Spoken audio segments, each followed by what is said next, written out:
kita harus melihat ini sebagai sebuah fenomena distrust, ketidakpercayaan publik terhadap institusi pendidikan besar.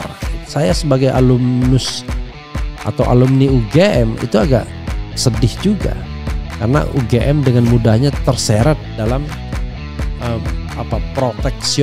proteksionisme terhadap seorang penguasa, dan kebetulan penguasa itu diikuti oleh orang-orang yang memang pernah berkuasa di UGM. Ada Pratikno di situ, ada Ari Dwipayana di situ. Saya rasakan juga Markus dosen Fakultas Hukum Pidana di situ. Kemudian Edi Hiaris di situ. Jadi orang-orang yang selama ini mendukung rezim Jokowi baik langsung maupun tidak langsung. Kelihatan dari pernyataan-pernyataan.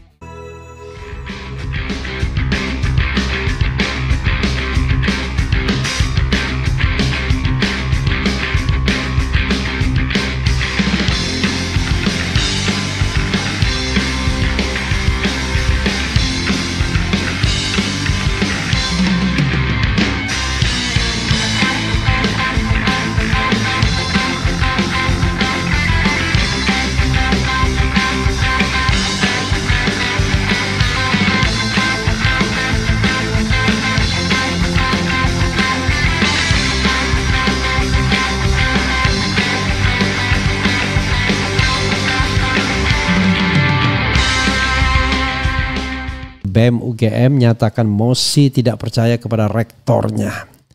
Nah, karena itu saya akan bikin dulu sebelum kita membahas lebih lanjut pertanyaan, apakah Anda percaya keterangan UGM tentang keaslian ijazah Jokowi, ya? Ijazah Jokowi. Itu coba kita tanyakan kepada sobat RH sekalian. Jawaban A-nya percaya, jawaban B-nya tidak percaya. Kemudian kita kasih room ragu-ragu, ya, ragu-ragu.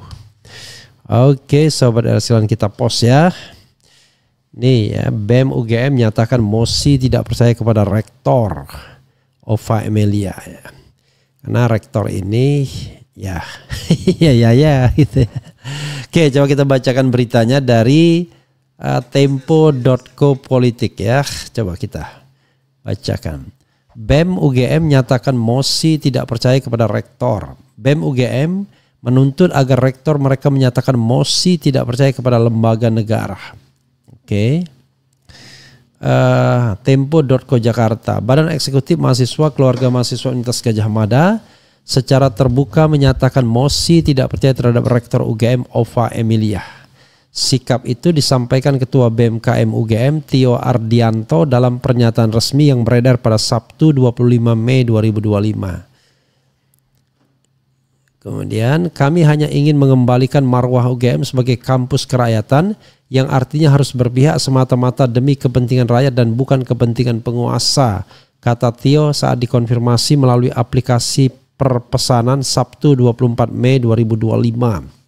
Dalam pernyataan tersebut, BMKM UGM menilai UGM telah turut berperan dalam membesarkan kekuasaan mantan Presiden Joko Widodo Jokowi yang kala itu masih menjabat. Menurut Tio, Jokowi merupakan pembunuh demokrasi. Menurut Tio, meski kini pemerintahan dipimpin Prabowo Subianto dan Gibran Raka Buming Raka, kekuasaan hari ini tetap merupakan kelanjutan dari kehendak politik Jokowi. UGM mestinya turut bertanggung jawab dengan menegaskan keberpihakannya, ucap Tio. Ya. Dan banyak mahasiswa, banyak dosen UGM itu menjadi dalam tanda kutip budaknya rezim, ya, tidak lagi menunjukkan sikap kritis dan independen sebagai seorang pengajar. Di Fakultas Hukum ada, di Fakultas Visipolio banyak, di fakultas-fakultas lain juga barangkali banyak.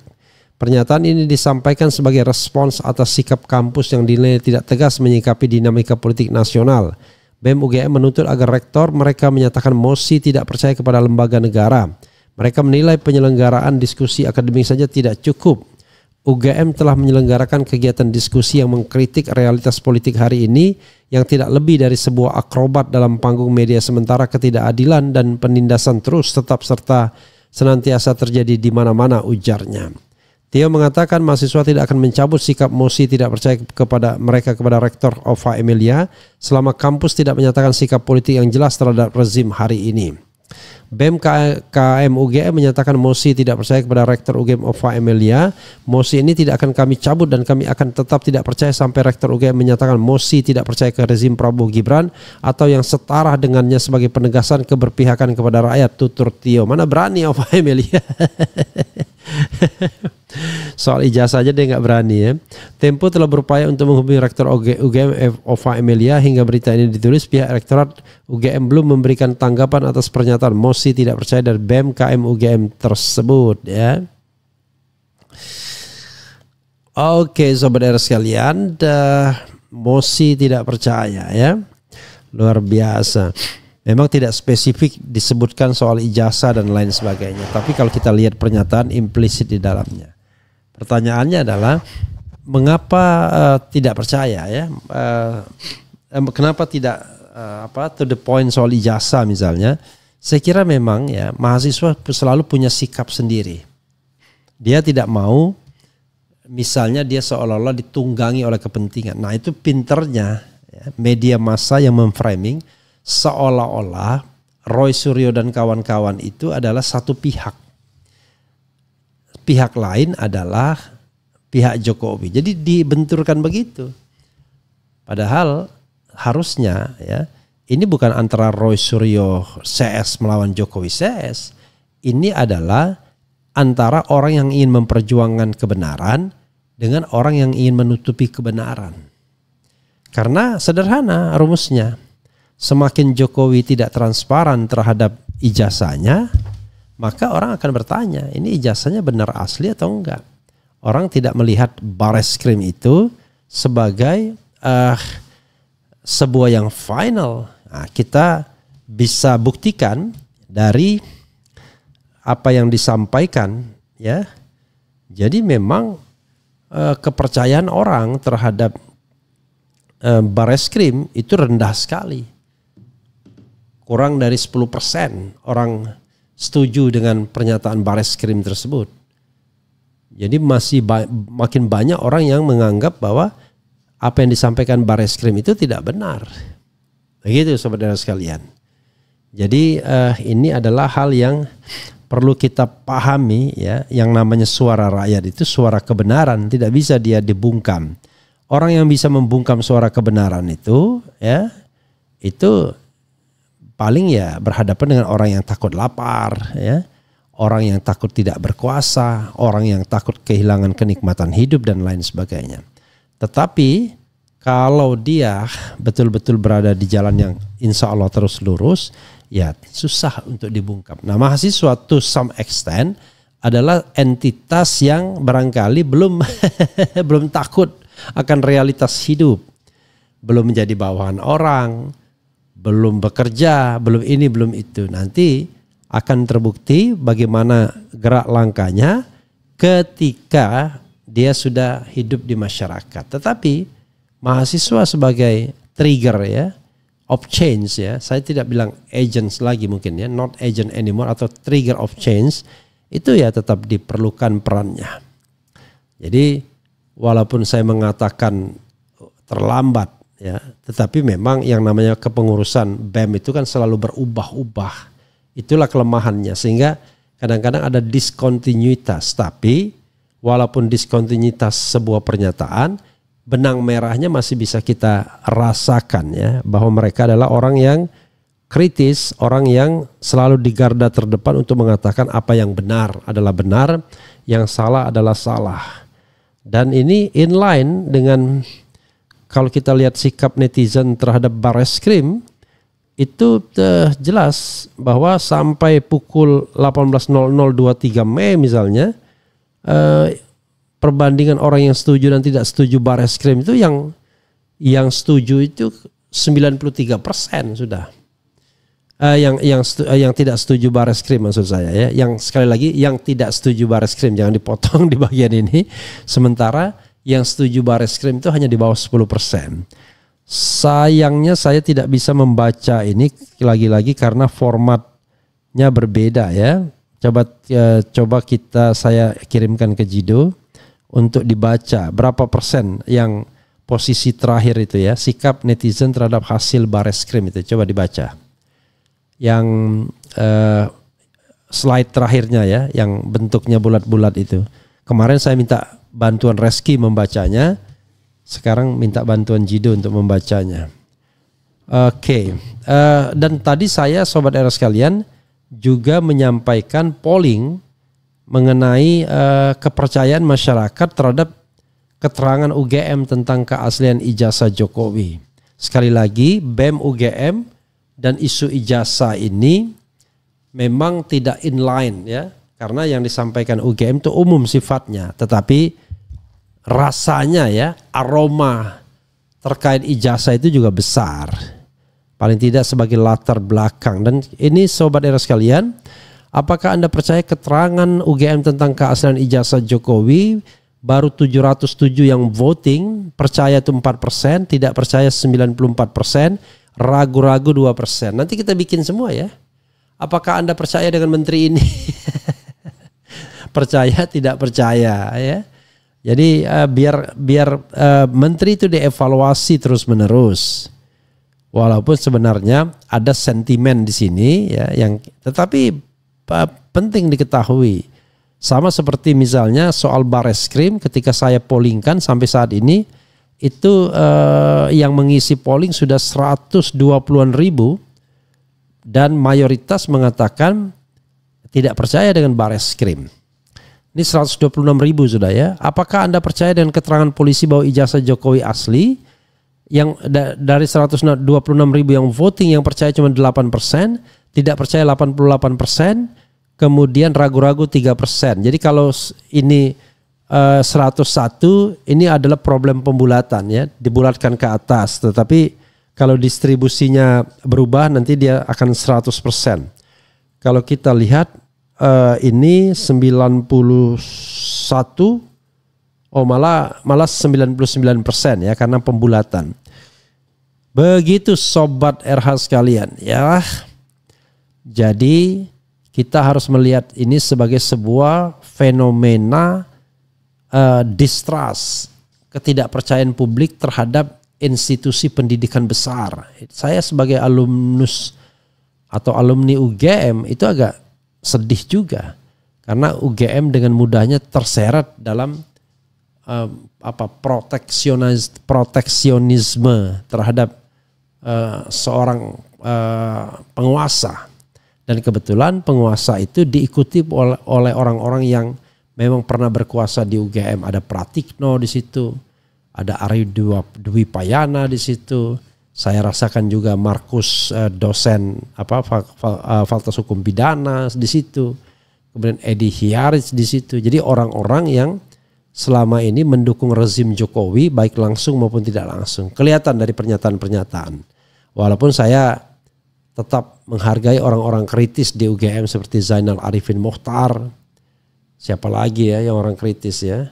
Sementara birokrat Andi Sandi itu adik angkatan saya juga itu semuanya. Jadi ya begitulah dinamikanya. Ada yang ingin melipir pada kekuasaan, walaupun kekuasaan itu tidak benar. Ada yang tetap independen kritis.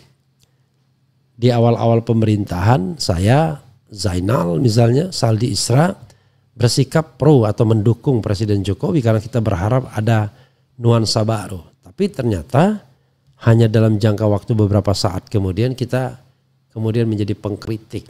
Hanya bedanya sekarang Saldi Isra itu sudah menjadi hakim konstitusi dan kelihatannya tidak akan lagi menjadi pengkritik karena masa jabatannya 15 tahun masih lama dan baru diangkat tahun 2017 yang lalu. Jadi kalau masa jabatannya sekarang 8 tahun, ya dia masih 7 tahun lagi menjabat ya, sudah tua sekali nantinya. Entah tahu apa enggak cara mengkritik lagi. Yang kedua adalah Zainal Arifin Mokhtar, sekarang masih tetap eksis ya. Salah seorang yang menjadi aktor the vote, tetap kritis ya, tetaplah kritis ya. Walaupun saya tahu sepintar-pintarnya Anda kalau kritis pada kekuasaan ya Anda so-called tidak akan dilibatkan apa-apa. Jadi it's okay karena itu adalah bagian dari kekritisan yang harus dijaga. Itulah jati diri sesungguhnya ya. Oke, sobat era sekalian, nanti kita telepon lah ya yang namanya Zainal Arifin Mokhtar ya. Saya punya beberapa teman di sana, sebagian sudah melipir kekuasaan ya, sebagian tetap kritis dan independen ya. Terhadap yang masih kritis dan independen di alma mater saya apresiasi Anda. Tapi yang sudah melipir dengan kekuasaan bahkan menjadi bagian menjadi konspirator. Gini, kalau pemerintah benar dibenarkan, tapi kalau pemerintah salah ya jangan dibela. Ini enggak right or wrong is my right or wrong is my superior ya kan. Oke. Apakah Anda percaya? Coba kita lihat perkembangan ininya. Sudah 1.200 yang voting, yang percaya 4%, yang tidak percaya 94%, ragu-ragu 1%. Jadi sobat era sekalian, memang ya polling ini nggak bisa kita kendalikan. Itu adalah suara hati publik, orang-orang yang menonton RH Channel. Di channel lain apakah kemudian bisa begitu? Ya coba saja diadu. Ada nggak channel yang setara dengan channel ini yang bisa membuat polling dengan pertanyaan yang sama dengan diikuti oleh 126.000 voters? Karena kalau dimobilisasi itu akan ribet juga. Nah, ini kan tidak ada mobilisasi. Itu yang paling penting. Itu namanya suara hati nurani publik. Jadi kalau misalnya ada yang memang sebanding ya silahkan. Kalau yang sebanding. Tapi kalau tidak sebanding ya jangan ngomong ya. Begitu. Bukan, ya silahkan aja ngomong tapi Anda tidak sebanding. Oke. Apalagi survei-survei ya yang menurut saya kadang-kadang patut dipertanyakan apakah ini survei benar atau survei yang sebenarnya sudah didesain untuk memberikan angka baik kepada seseorang atau penguasa. Itu juga kita harus kritis. Karena survei itu bisa dikendalikan. Yang nggak bisa dikendalikan begini.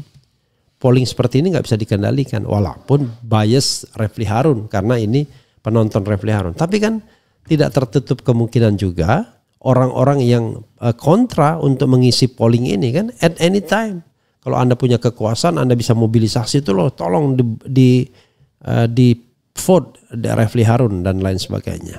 Tapi yang jelas faktanya adalah 88% tidak percaya terhadap hasil Bareskrim. Jadi itu mutlak sekali dari 126.000 voters ya atau orang yang memberikan suara. Walaupun ada kemungkinan mereka memberikan suara berkali-kali. Saya tidak tahu apakah bisa ya, atau tidak ya. Misalnya dari device yang sama mereka bisa memberikan suara berkali-kali. Tapi ya saya serahkanlah. Ini bukan metodologi survei tetapi paling tidak sebagai gambaran bahwa 126.000 votes itu 88% tidak percaya Bareskrim Mabespori. Tadi berapa angkanya? Angka perbandingan jumlah netizen yang setuju dan tidak setuju dengan hasil Bareskrim. Yang terakhir aja, hasil terakhir. Pukul 18.00 WIB 23 Mei 2025 berapa itu? 93,9 itu yang tidak setuju Bareskrim. Berarti yang setuju cuma 6,1. Bayangkan. Mutlak sekali sobat era sekalian. Coba ditampilkan yang ini ya. Di dalam sini. Biar kita bisa membacanya. Sudah ditampilkan ya. Oke. Sayangnya memang tidak semua device itu kompatibel untuk membaca data. Jadi sobat era sekalian. Itu ada data yang sudah ditampilkan dan ya data ini ya data yang diambil dari big data. Jumlahnya antara 1 sampai 2 juta. Nanti teman saya akan datang lagi untuk membahas semua ini. Begitu sobat era sekalian. Nanti kalau misalnya kita punya nomor kontak ketua BEM UGM, kita akan interview dia. Nah ini ya, perbandingan jumlah netizen yang setuju dan tidak setuju dan hasil Bareskrim. Pukul 09.00 WIB 23 Mei 2025 itu yang setuju cuma 11,2%, tidak setuju 88,2%. Pukul 18.00 WIB 23 Mei 2025 Yang setuju 6,1%, yang tidak setuju 93,9%. Alumni UGM harusnya kalian bergerak untuk sama membuktikan ijazah Jokowi itu asli atau palsu. Tapi sekarang saya harus klarifikasi dulu. BEM UGM itu tidak dalam konteks, artinya gini, pernyataan BEM UGM itu belum jelas konteksnya apa. Apakah konteksnya soal ijazah palsu ataunya konteksnya soal yang lain. Tapi nanti kita akan coba klarifikasi dengan Tio ya. Saya tahulah biasanya mahasiswa tuh nggak mau dilekatkan bahwa dia mendukung si A si B, padahal kalau kita lihat soal ijazah ini kan bukan dukung-mendukung, ini soal mencari kebenaran. Roy Suryo itu hanyalah satu dari warga negara yang kebetulan punya ilmu telematika dan kemudian membahas soal ini. Tapi banyak silent majority yang pengen tahu ijazah asli atau tidak. Dan di antara mereka jutaan orang dalam big data itu memiliki sentimen negatif terhadap Jokowi. Bahkan angkanya sudah di atas 90%. Hampir sama dengan soal ketidakpercayaan terhadap Bareskrim itu ya. Kemudian saya sangat tidak percaya keputusan Bareskrim dan UGM. Pendukung kok kata sifat. Kemudian ini yang betul, jangan percaya dengan UGM ya. Kemudian Fir'aun takluk karena ditenggelamkan beserta ternaknya. Jadi Muhammad Yusuf benar, pendukung itu masih tetap kata benda ya. Tetapi intinya adalah yang saya ingin mengatakan adalah saya salah ya. Pendukung itu kata benda ya. Nah, tetapi yang ingin saya katakan bahwa yang namanya mendukung sama pendukung itu berbeda. Mendukung itu kalau kegiatan sekali dua kali itu mendukung. Tapi pendukung itu sudah menjadi kata benda. Sebenarnya bisa juga saya katakan apa ya, misalnya ya kata sifatnya apa ya. Kadang-kadang antara kata sifat dan kata benda itu juga bisa pemaaf misalnya. Itu dia pemaaf, itu kata sifat ya. Dia pendukung. Oke lah ya, pendukung kata benda, tetapi yang ingin saya katakan adalah itu bukan sesuatu yang ajak. In a moment saya mendukung Roy Suryo. In a moment. Apa momennya? Momen ketika dia memperjuangkan ijazah palsu. Tapi saya bukan pendukung dalam pengertian bahwa dia seolah-olah tuan saya, dia seolah-olah atasan saya. No. saya independent person gitu ya. Kalau itu kan merendahkan sekali kalau dibilang pendukung gitu. Kemudian ini yang betul, jangan percaya dengan UGM. Fir'aun takluk karena ditenggelamkan beserta ternaknya. Kemudian UGM harus tanggung jawab atas ijazah palsu. Jadi ya benar juga ya, antara pendukung, tapi coba maaf ya, memaafkan itu kata sifat, tapi pemaaf kata benda atau kata sifat? Memaafkan itu kata kerja, tapi pemaaf dia adalah pemaaf, itu kata sifat, bukan kata benda ya. Oke, saya ingin mendekatkan kepada orang yang seolah-olah mendewa-dewakan orang gitulah, paham ya maksud saya? Kemudian satu-satunya cara tersisa Jokowi untuk terhindar dari penjara di pulau terpencil adalah pura-pura gila. Oke. UGM harus tanggung jawab atas ijazah palsu Jokowi. Jangan tutupin biar terbuka rakyat. Jangan juga pingin tahu ijazah asli. Yang ngata-ngatain saya langsung saya hide ya. Kemudian mahasiswa adalah kaum terdidik idealis murni. Sebagaimana ilmu yang mereka dapat. Jika sudah tidak peka, tidak kritis pada keadaan rakyat, bangsa dan negara, wassalam, sudah ya. BEM nggak usah neko-neko. Why? Ya, dia adalah mewakili aspirasi mahasiswa BEM itu. Masa nggak boleh neko-neko? Bukan neko-neko, tidak boleh. Kalau Anda misalnya BEM tidak boleh menyampaikan aspirasi mahasiswa, tidak boleh kritis dan lain sebagainya, itu masalahnya. Laboratorium forensik Polri sering blunder di beberapa kasus ya. pura-pura nggak mau ngerti itu bank ya. Rakyat adalah korban dari manipulasi dan pembohongan publik yang dilakukan oleh Jokowi. Jika presiden melakukan kebohongan publik berarti melakukan perbuatannya melawan hukum. 1000% kagak percaya. Kalau Bareskrim bilang ijazah Jokowi asli, UGM bubar. Luar biasa. Kalau Bareskrim bilang ijazah Jokowi asli, UGM bubar. Maksudnya apa? Terbalik, kalau Bareskrim bilang ijazah Jokowi palsu, UGM bubar gitu. Maksudnya gitu ya. Ijazah pembandingnya juga dicari yang sama-sama palsu, jadi pasti identik. Terus bersuara keadilan kebenaran.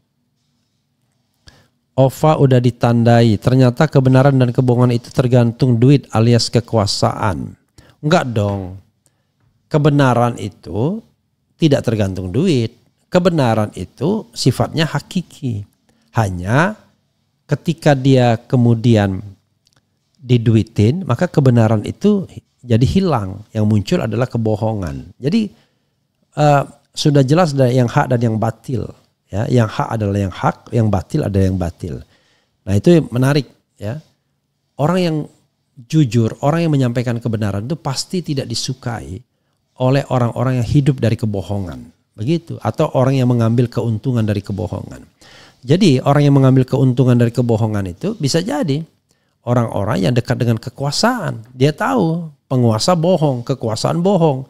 Tapi dia bela terus-menerus karena dia mendapatkan keuntungan dari kebohongan tersebut ya. Itu kata Plato kalau tidak salah. Itulah namanya manusia di Indonesia masih banyak sengkuni daripada tipu-tipu ijazah. Masih ada ijazah sederajat yaitu persamaan. Salam keren cadas. Kasus ijazah ini sudah terlanjur terbuka, makanya pihak penegak hukum tidak perlu diajari bahwa setiap jawaban dari proses harus melibatkan segala tokoh dan ahli yang independen.